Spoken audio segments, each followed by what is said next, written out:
Hey, welcome to another video from the Outdoor Analyst. Today I've got an interesting one for you.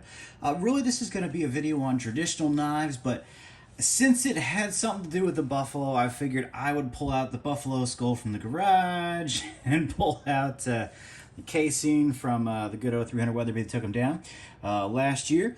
And I just wanted to go over a couple of knives, mainly the cases that I'd picked up in buffalo horn, which I just thought was really cool. And I actually originally picked up this Bark River Cub in buffalo horn, and ironically, all three of these knives are great and also terrible all in one for fit and finish, which is just kind of funny. I mean, I guess I shouldn't expect anything more. Case is notorious for being classic, traditional, and really bad on fit and finish in the last few years. More like I think the last decade in reality. Bark River's kind of the same. They come with some really cool stuff, awesome handle materials, cool steels, just usually some bad quality control, which is kind of what happened on all three of these. But nevertheless, traditional knives are really cool, and these are two that I actually specifically picked up really to kind of be pass downs for me. It's going to be the Sod Buster Jr. And for the most part, except for one glaring issue, it is an awesome knife. This is probably one of my favorite EDC sizes for a traditional. It's a single blade. I do really enjoy that. And it is a really fairly stiff spring on this. And really, the kicker is this thing is an s35vn, which is a great, tough steel. It is very, very just tough for a stainless. Good edge resistance, maybe a hair bit less than S30V. It has a good spring to it, and it's really fairly stainless. So it does a good job for corrosion. They have a nice little coating on here. Cases coating scratches pretty easily. I haven't used this knife a ton. It's fairly new to me. It's definitely one that I pass down in the future, but there is no half stop like most cases. But it's pretty stiff, so I feel pretty good about that. It's got a nice strong pull. I don't know, maybe, what is the scale? They always go by like 1 to 10. Maybe it's like a 7 or 8 on the pull. I like that a lot. Fit and finish. There's a little rough around here when you get the shield or the logo in there. But it's buffalo horn. I know it's a little harder to deal with as far as, it's a natural material. And for the most part, this looks pretty good. Definitely some spacing in the back liners here. Let's see if we can get that focus. Yeah, pretty big space in there.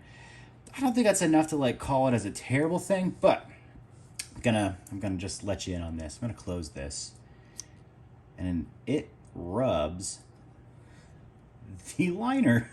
It not only rubs the liner, it is so off center. It's just an absolute mess. Now, is that really terrible? I wouldn't say that's terrible as far as centering. Okay, it's terrible. But the point is it's off center because this blade is bent as shit. I mean, I'm not gonna jack with angles here. There it is. That's pretty straight on. Look how bent that blade is to the right, which is why it rubs like crazy up against the liner. It's tearing the shit out of the liner. So yeah, if this wasn't like the last one, I definitely would have. I definitely would have returned it. I'll be honest with you, but I love this little knife as far as the sole. If it wasn't for that, this knife would be great. Good spring, just really jacked up, super bent blade. So, quality control over at Case. Hey guys, this isn't one. I'll show you something on that one too. I think you guys need to clean house.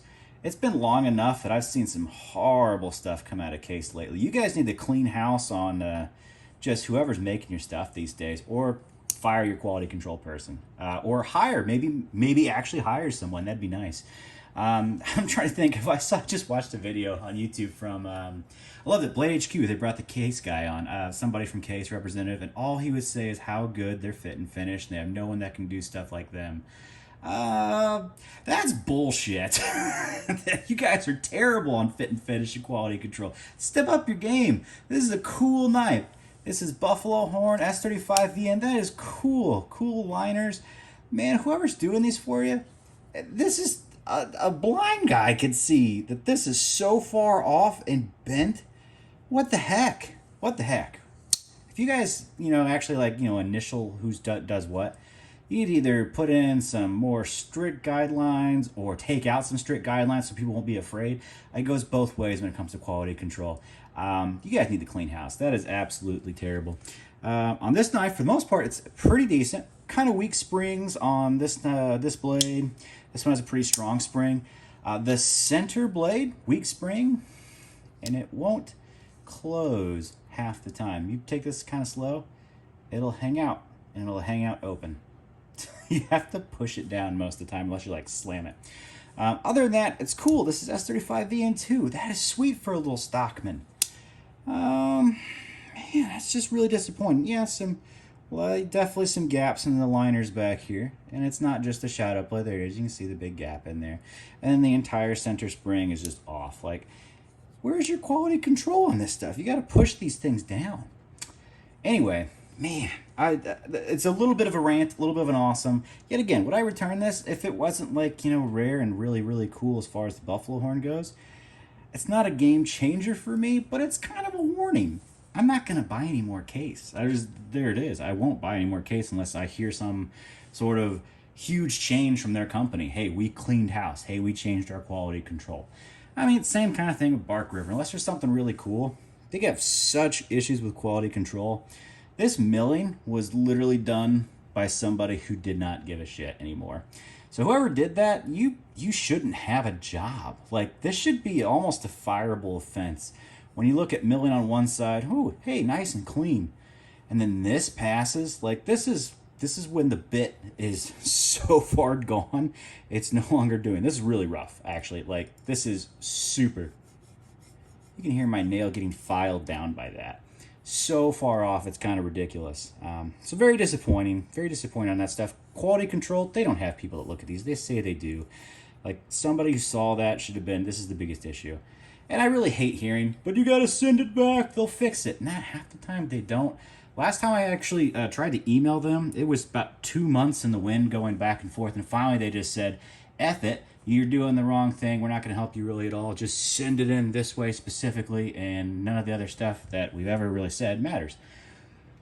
It really pissed me off. Like, their quality control and their customer service, they don't care anymore. They really don't. I'm kind of tired of hearing about it. They don't check email. They don't check their own stuff. It's really annoying. And anyway, that's a quality control rant. I really hate doing these. I freaking love buffalo horn. I love that it's all kind of tied into, you know, taking one of the biggest game in the country. I'm still eating buffalo every single week. We're almost done with it. Finally, the whole family's almost done with it, which is really, really cool. But yeah, I find it ironic that some 3 really cool knives have some really major flaws to them. What does that mean? I'm still gonna love them. I'm still gonna use them. But it's also kind of a warning as far as like, I love traditional knives. Like, I'm gonna tell you guys, I want to do some videos on them. But I also don't want to come out here. This is the big thing. I didn't want to come out here and just rave on these knives and how cool they were without telling you the true issues that I have with them and that most people have with these brands. It's not just me. This isn't isolated. These are 2 knives back to back. And these are new. These are brand new knives essentially as far as this year, I believe. Or they released them this year or last year. These are not like, hey, this was a decade ago, 2 decades ago, things have changed. No, this is current. Same with this. This is current too. So just know that. I love these. These are cool. This is probably one of the coolest like little EDCs I've been rolling with now. And I really can't wait to pass this sucker on. But the truth is that, man, it's really jacked up. And it turned me off so much that the last 2 knives from Case were so bad. I'm not going to buy another one for a while. Bark River, I've always been that way. Unless there's something special. The last Bark River I actually picked up was something that the owner of DLT designed, and I've been waiting for years. I didn't care if it was Bark River. He made an awesome design. The Fox River EXT Hunter. Super cool knife, super cool design. I was going to buy it no matter what. But before that, it was, I believe, the Cub, and that's kind of where I sort of drew the line. It's like, this is just getting ridiculous for the price. Like, it's really kind of pathetic that you spend something for custom pricing. And these are actually some of the most expensive traditionals I have, too.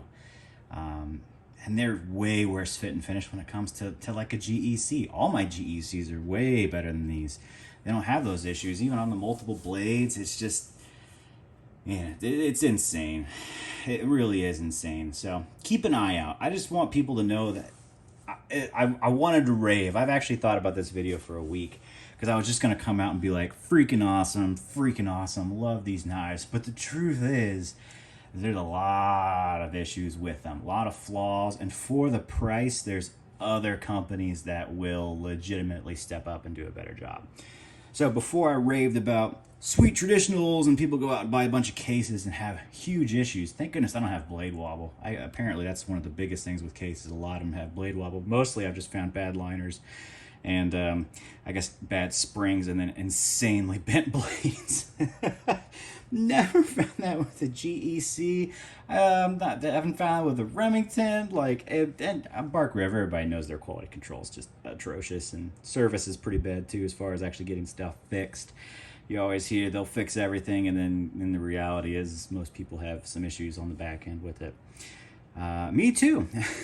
So I don't like being treated poorly. I don't, and I don't like being treated poorly when you put a lot of money into it. That's not how you do things. I've dealt with some really high-end brands, and if they make a mistake or something breaks, they go over and beyond because that's what customer service is supposed to do. That's part of that job, and they've completely won me over. Even one of the most expensive, we'll call it pews I picked up, had an issue. Sent it back twice. Or had two back and forth, like full on with different parts, so once sending it back. It was the best experience I ever had with a company. Should it have happened in the first place? Maybe not. Did something happen? Hey, things can always happen to any company, and it's how you deal with it that really impresses me or just kind of ticks me off and turns me off to your company. So that's where I am.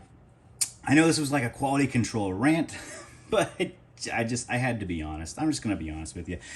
Yeah, that's probably the end of anything I'm picking up from these companies, unless something's just like so super special. I'm willing to take the risk of a jacked up quality control. That's tough. That's tough.